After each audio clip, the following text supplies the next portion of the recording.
Well, good afternoon, ladies and gentlemen. For those who don't know me, my name is Simon Whipple. David Warden, who would otherwise be delivering this, is away on holiday for this weekend. This is actually part of a two-part talk and discussion. The first is on funerals, and in a month's time, by chance the very day before Remembrance Sunday, there will be a talk about and discussion about how we remember the deceased.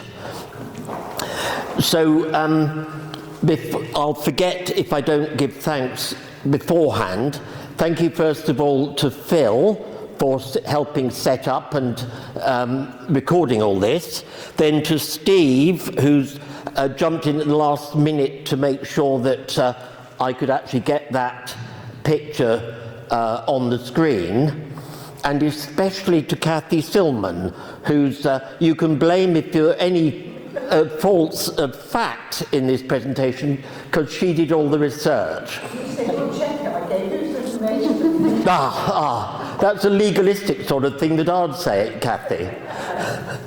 Anyway, we are dealing here, as it says on the screen, with how to manage death in a secular world. And what we're going to do, you will recall there was a death cafe just over a year ago, which was, I would say, rather unstructured, in that it was very much inviting people to talk about their feelings about death. Out of that talk, there was a suggestion that we did something rather more structured, where we looked at how different cultures and religions deal with death and so forth. And that is what we're doing today.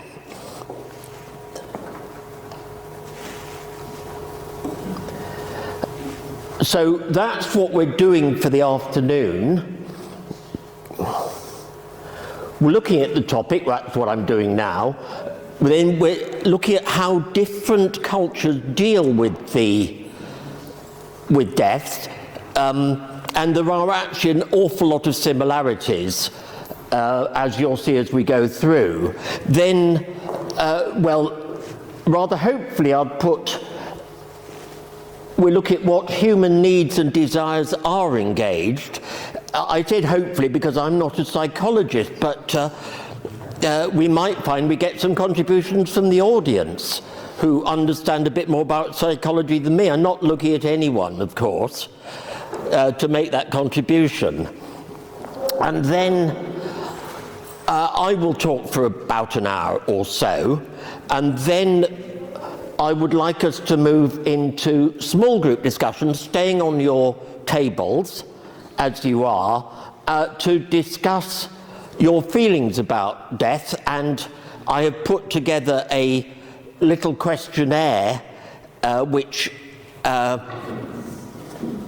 there are to focus your discussions, followed by which there will be a plenary session where we will try and put our ideas together, and that's what the whiteboard is for in due course. There will also be a written questionnaire which is entirely voluntary if you wish to complete it, and Kathy will be analysing that and coming up with the results before our November meeting as to particular ideas people might have, which and experiences they have had, which might be they might like to talk about and give further information about. So for a starting point,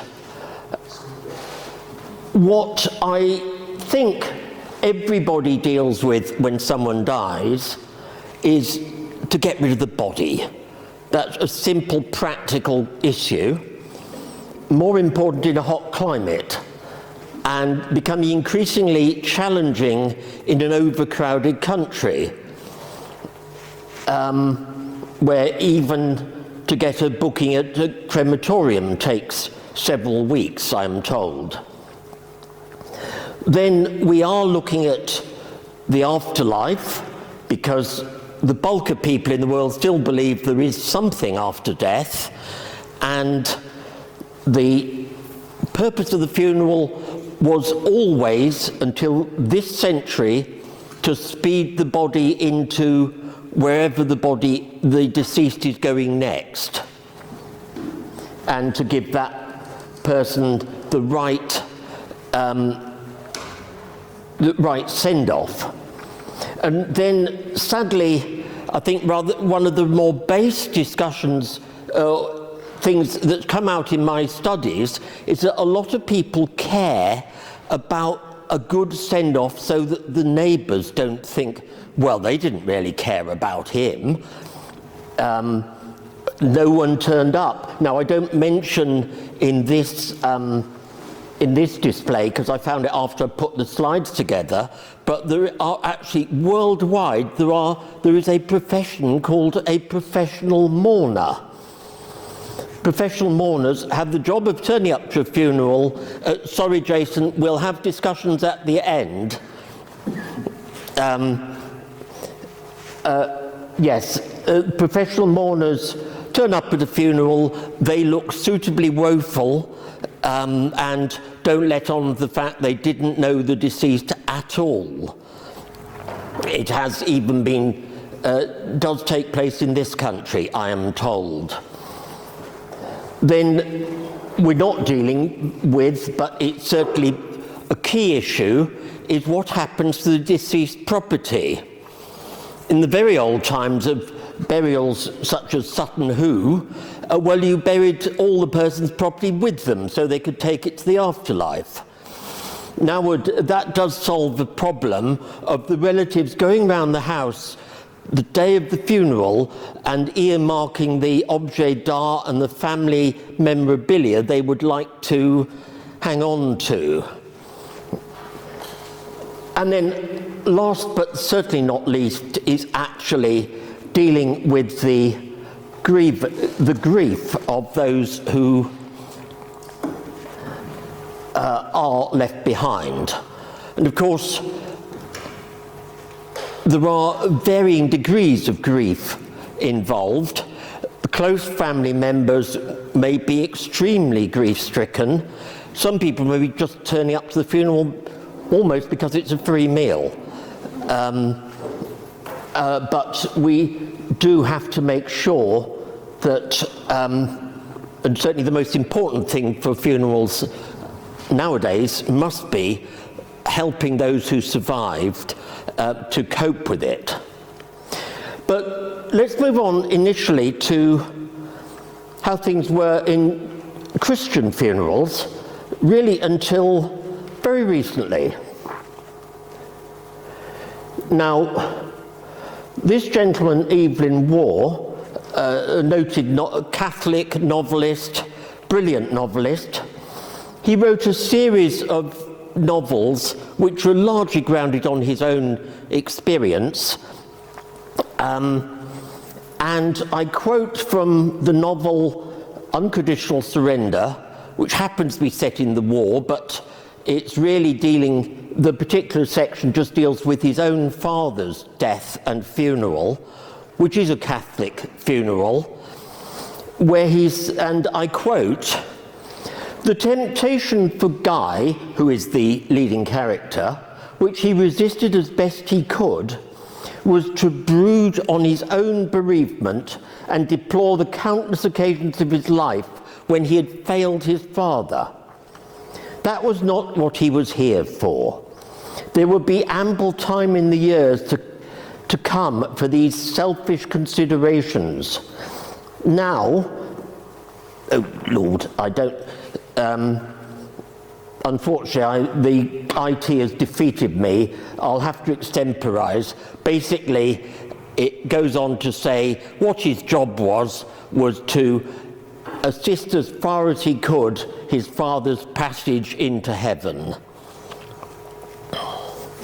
And of course, there was a fundamental problem of the Catholic Church. Any Catholics or former Catholics here? Wendy, could you answer a question? Is purgatory still a thing? Oh yes, very much so. Ah, right. Well, Wendy will correct me if I've got anything wrong, but I understand that even if you were going to heaven eventually, any sin committed during your lifetime would have to be paid for with a few thousand years of suffering called purgatory, which is a sort of antechamber to hell. Now, in the Middle Ages, it was not unusual for people to say prayers which would somehow ask God if he could kindly skip a bit of purgatory because he didn't really mean it or whatever. And you see, there are even specialist chapels, some of which still exist. So this one is in Wakefield, but they are all over the country. I believe there's one in Salisbury Cathedral, which are purely funded for the purposes of those who could afford to pay people to pray for their souls after they've died. So, certainly it appears even now, do you know if people are allowed to pray for others to pay for others to pray for them after they've died, Wendy? No. No. Okay, well... I would imagine so. Yes, yeah, well... Money involved somewhere. Yes, so there we have it. And of course, in that quote I've read to you, it is Guy, the bereaved son, who's deeply hurt, worried that he didn't really do the right thing by his father, isn't allowed even to think about it at his father's funeral and how things have changed. Now, I'm not going to go into detail about how we run Christian funerals in our own culture, because I think everybody knows the bare bones of them, and there is, as I'm sure you know, tremendous variety of how funerals take place. However, I'm going to go on to a theme which is Kathy's researches have shown is really significant throughout the world, is the fact of rites, of ritual, of doing things which seem to be a bit purposeless, but they somehow help the bereaved or help the dead person to find his or her way onto the next life. There's something, now, this place Gobelki Tepu, you can see there it's very, very ancient site. That's older than Stonehenge, considerably older than Stonehenge. And there is no known purpose of building this, but, and certainly it wasn't a habitation. It was, oh, Kathy's going to... Well, I should talk to my sister about archaeology. It's a bit like any science, isn't it? When they first did it, they didn't think there was any habitation there. But now they're looking at the signs and there may have been some habitations there. But it's not being recorded, so people are it's like anything. I think as we've got more knowledge and more investigations, our ideas change. So they're not absolutely sure there's no associated habitations there. They're feeling a few of the buildings could have been where people stayed, they're not sure. Right, well that complicates the what we're putting together, but I think... The whole purpose of building it was as a ceremony place around where a few people may have gathered anyway. It's a question it was built as a ceremonial library rather than as a living place, I think. Right, okay, thank you, Kathy. So I think Kathy's main point stands that ritual, which may or may not have been for funeral purposes, has a very, very long history. I'd suggest that ritual is still important.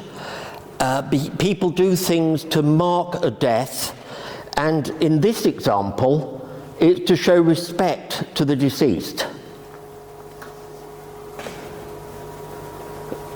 That happens to be the funeral of the 17 soldiers of 2nd Battalion Parachute Regiment who died in the Battle of Goose Green in the Falklands.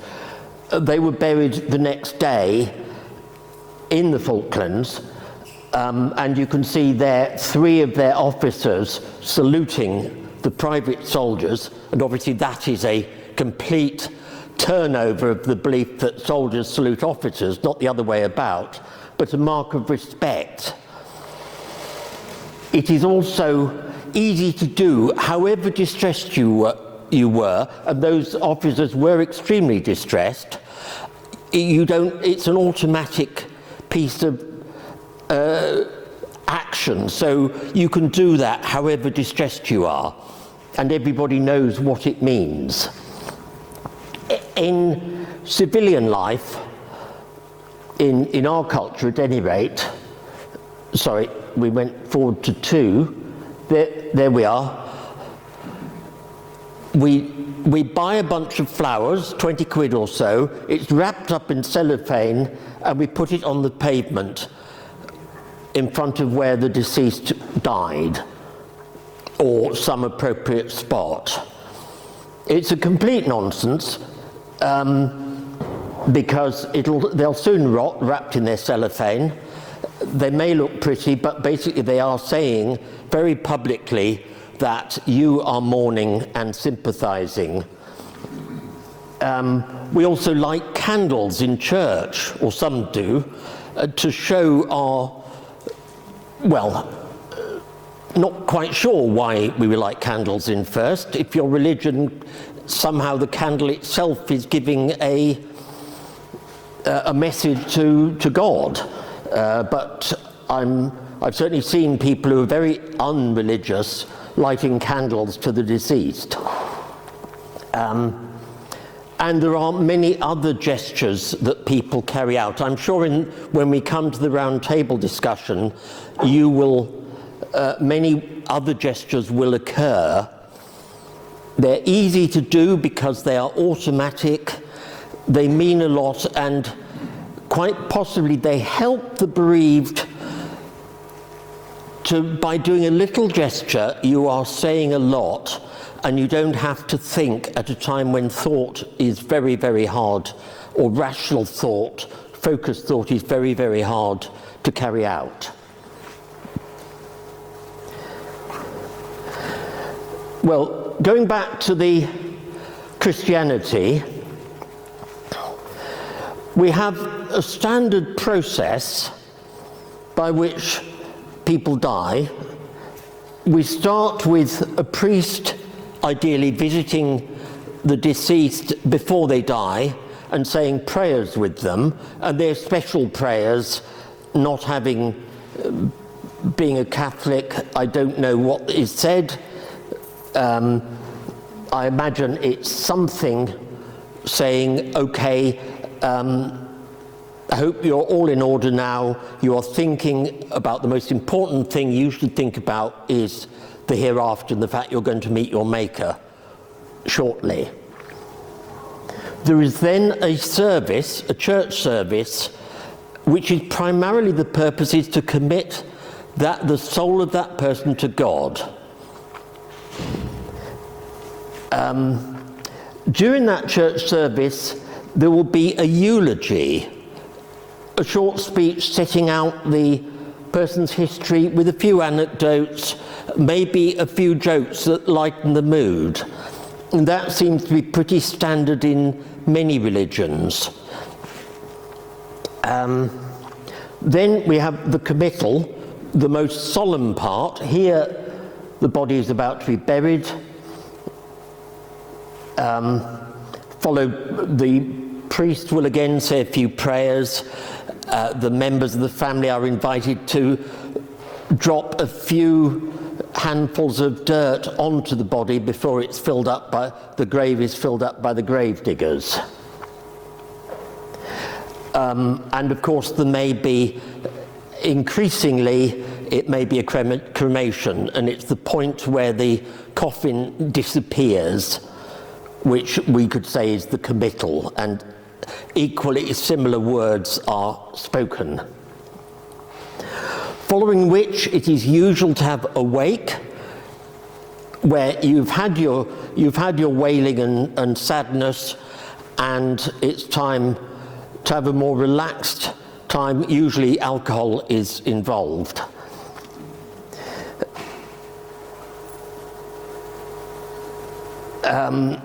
I should say that all this is increasingly less likely to happen in this country, partially because the cost of dying has become so increased. I don't think I could afford to die nowadays, so just as actually an aside, the local authority are still obliged to pay for a funeral for those who have absolutely no assets. Sadly, the body can remain in the hospital morgue for several months while arguments take place over whether or not the family members can be persuaded to cough up some money. It's not a very seemly business.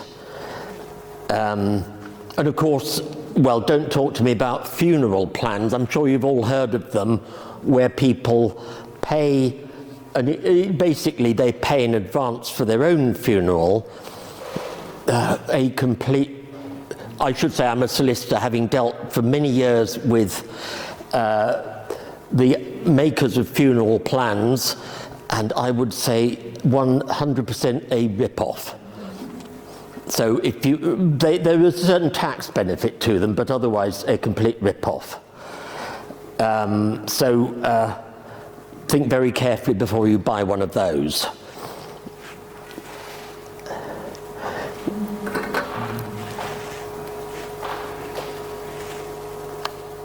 Now, in Islam, really quite similar to the Christian way of death, except the body has to be buried within as quickly as possible. Largely, I think that originates from the fact Islam is in hot countries, although because Christianity originated in hot countries, I don't quite understand why Christianity doesn't also have that requirement.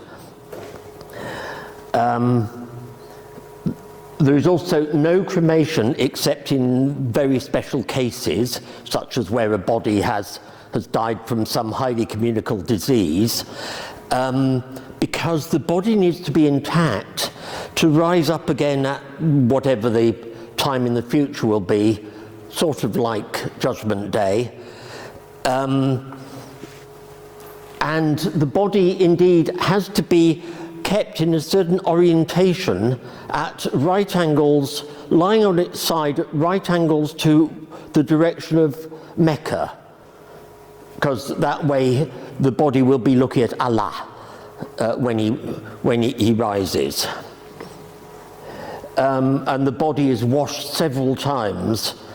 Again, I don't quite understand the purpose of all that, but you could call it a ritual, an utterly purposeless thing which maybe had a justification once, but if it helps people get over their grief, then that is a benefit in its own right. There is, specifically because Islam doesn't like pride at all, there is no eulogy. So I think in terms of actually the bereaved and whether they feel that they have seen Dad off properly and they have helped them grieve, it doesn't really happen. It's not really a very satisfactory process. women are kept separate, I'm told, and the reason being, apparently, their grieving might make too much noise because they're too emotional.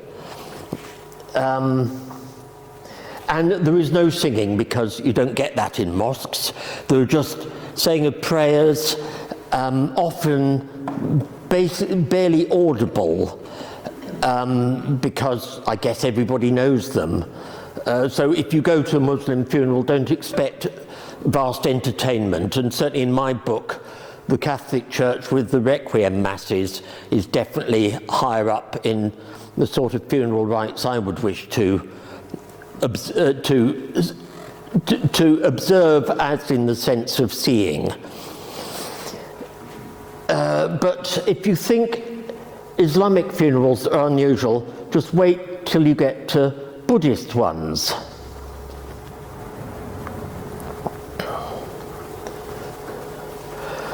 Again, Buddhist funerals, they vary tremendously, but they are, and they vary, of course, because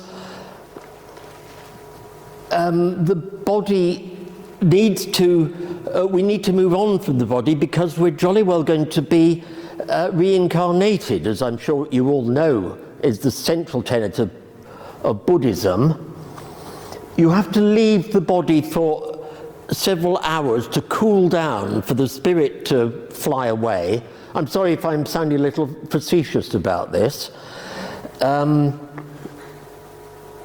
there is a last rites where the person about to die is to reflect on their shortcomings and whether they're going to make it up the next leg of the reincarnation tree. If there is to be a wake, it is before the body is buried, and the body will actually be present in a coffin at the wake. I don't know, you can't really tell stories about someone if they're slightly risque stories and they're actually watched in the room, but I could see some sense to it. There is music, chanting, there is a eulogy and a procession. It's much better than, or certainly it's written out in the Buddhist text and in practice, proper support for the mourners, which has to be good. One form of disposal of the body, which is unique just to Tibet, where they have a very shortage of ground where you could actually dig a grave and keep that grave deep enough so that animals don't come and forage for bodies, is in Tibet. They have what is called a sky burial. The body is taken to a high place, it is dismembered, and vultures are expected to come and consume the body. Parsis do that as well, in India. Thank you, yes, right. What is their toll? Thank you, right. So, yes, a number of places where that is carried out, but it seems initially I can see it was a very practical solution to a difficulty. It may have become ritual now without it just what is done.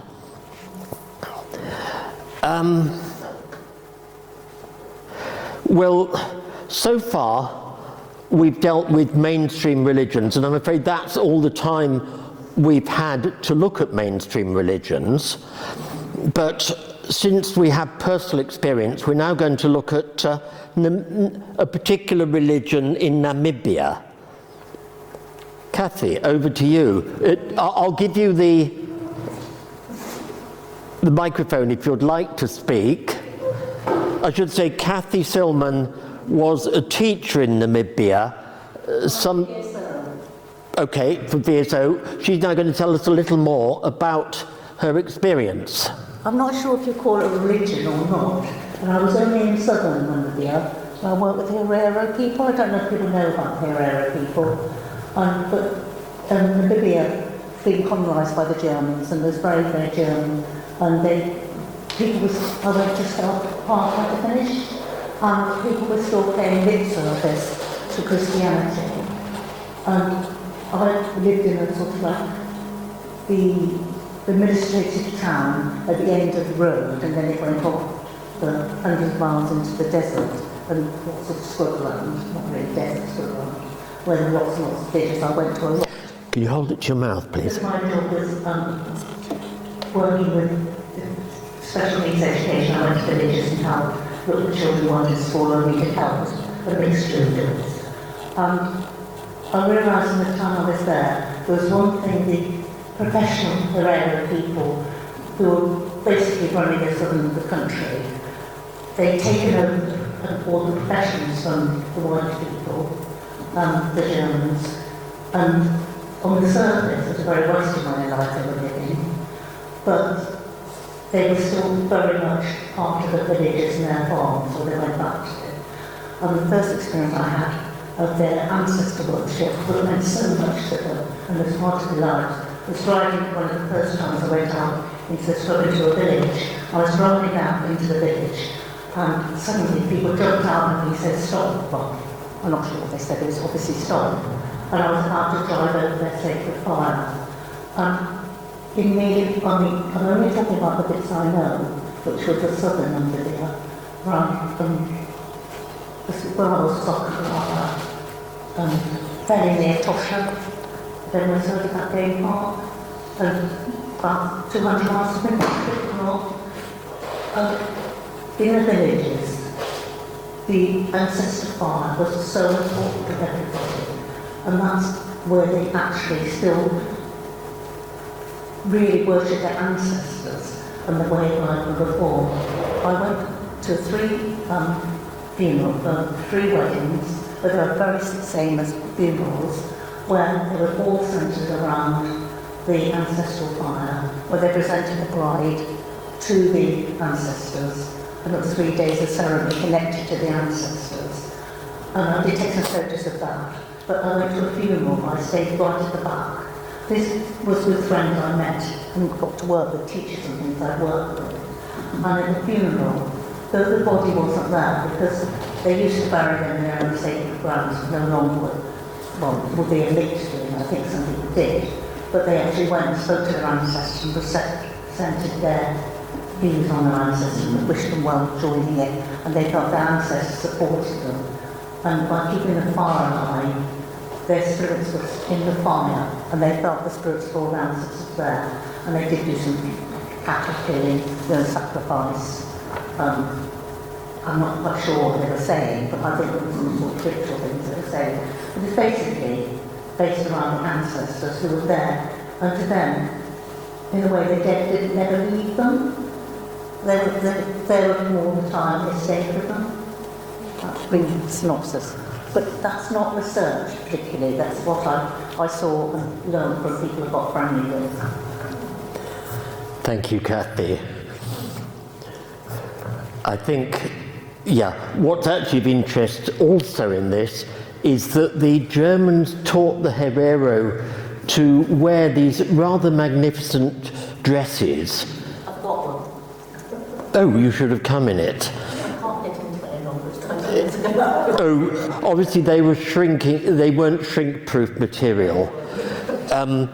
Yes, so anyway, I would love to see it just for the interesting dresses. And you see there is an ancestral fire which somebody has the job of putting wood on it all the time to keep it burning. We end up going to a smoulder some of the time, and then make sure it's still there. I'm just going to say about that axe, there's nothing to do with the talk. The longer the sort of like top of it is, like that, you will see them there. The longer it is, the more cattle you've got and the grounder you are. David, can I just ask you, Simon. when you were talking about the major religions, you left off Hinduism and Judaism. Lack of time. Please introduce them in your group's discussions. Okay. Yeah, thank you. Now, moving on to ancestor worship, there is at least one country where it is still practiced, or one island. Now, in Indonesia, I think Bruce Chatwin, isn't it? He's a TV anthropologist, has publicised the Marupa faith, which is actually one where ancestors are worshipped and the people live among their ancestors. Now, the relevance of this to funerals is a bit remote because actually, because of, I think, the bureaucratic difficulties of arranging a funeral, it can be several years before the body is buried. In the meantime, Mum will just sit in a chair in the corner of the house, embalmed in some fashion. Well, I can see that's a nightmare if you don't get on with your mother-in-law, but certainly that is the nature of their faith, the belief that ancestors are still there and they are with us all the time, watching what we're doing, perhaps commenting on what we do, and there is perhaps the benefit for the Marupa, and indeed in Namibia, that we don't grieve because the person does not in a way die.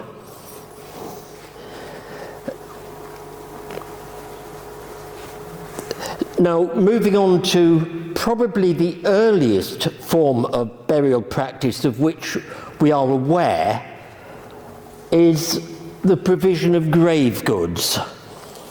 Pretty uniform as far as archaeologists can tell us until really about the start of Christianity, although I don't think Christianity is the primary reason for it stopping.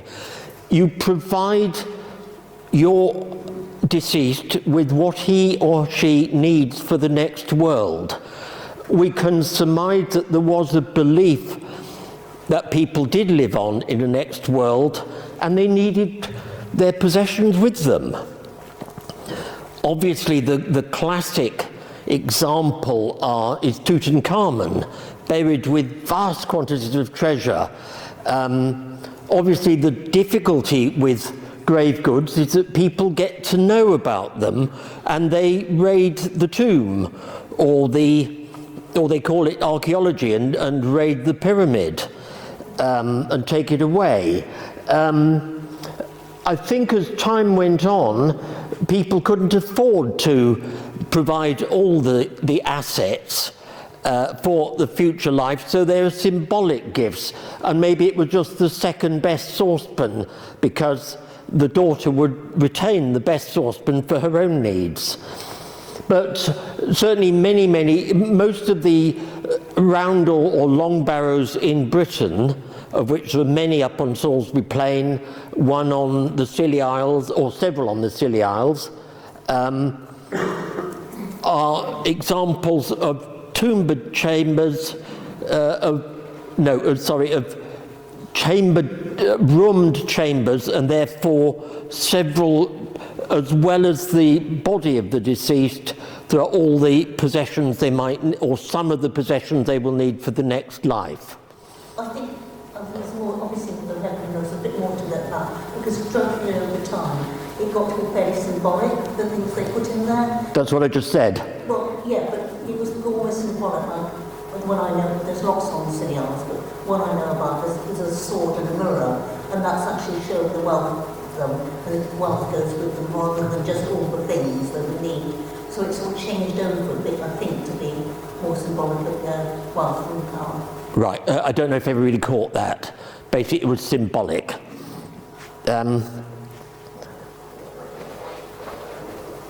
Now, I think it's worth now moving up to date to humanist funerals.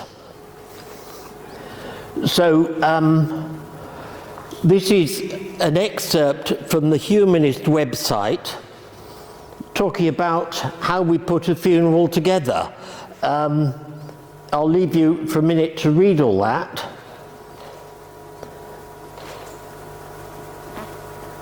The key issue is that you can do what you like for a humanist funeral. You have a humanist celebrant who helps you decide, but it is a free-for-all.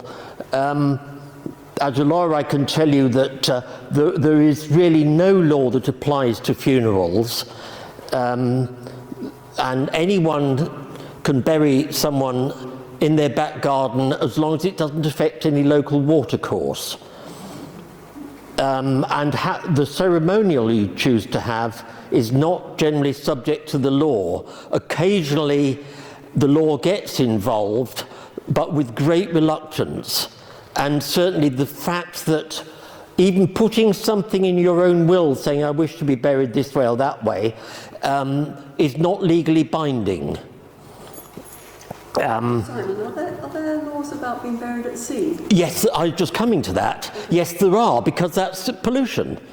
Yeah. It so happens you can be buried at sea off the Isle of Wight. So anyone... Yes, I don't know precisely where, but yes, there are rules, but generally it's a free-for-all. And now the situation we have is that those who have just been bereaved, the widow or the parents, if you've been unfortunate enough to bury your own child, are faced with the difficulty of being asked by a funeral director as to precisely what sort of ceremony they want when they are at a point when it's very, very hard to put their thoughts together. I've read anecdotally that funeral directors will also be encouraging you to, I think they call it upselling. In other words, have this particularly beautiful coffin because, you know, surely the deceased ought to go out in style. And many of us will feel that we can't really just use a big cardboard box. So really that's a sort of modern idea about funerals. And as with any idea, you don't have to accept it. Now, this gentleman, some of you may remember him, Gus Summersgill, was a member of Dorset Humanists. He actually introduced me, so he's responsible for a lot. He died last summer,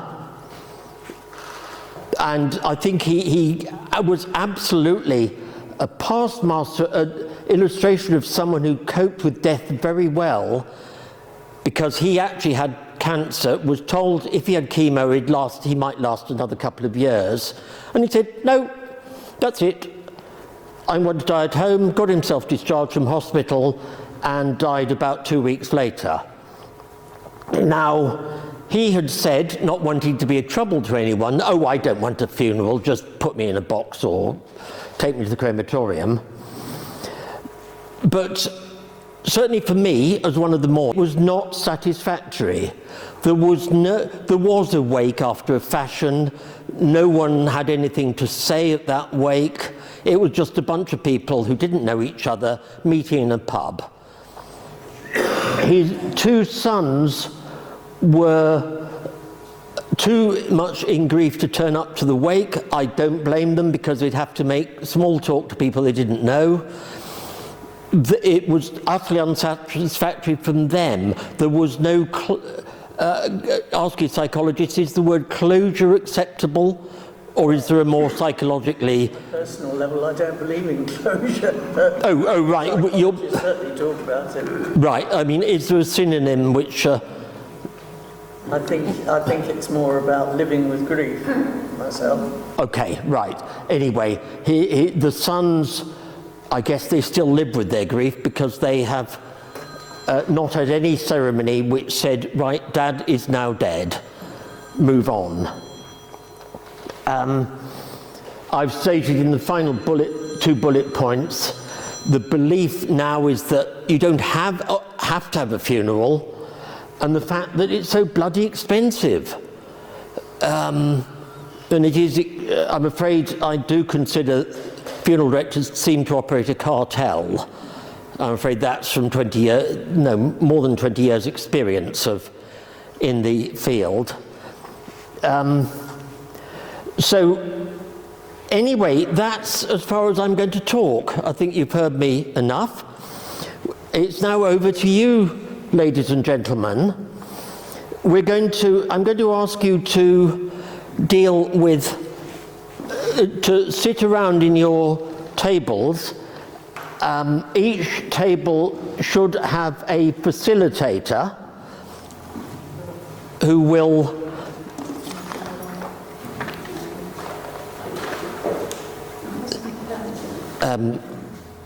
I'm sorry, I'm struggling with, yeah. Yes, okay, each table, if you'd sit around, you each have a table facilitator. If the facilitator can make him or herself known to the rest of the table, and look at these following questions. Are we having tea first? Go and get your tea at any stage. So that's the first set of questions. Your facilitator has a copy of the set of questions.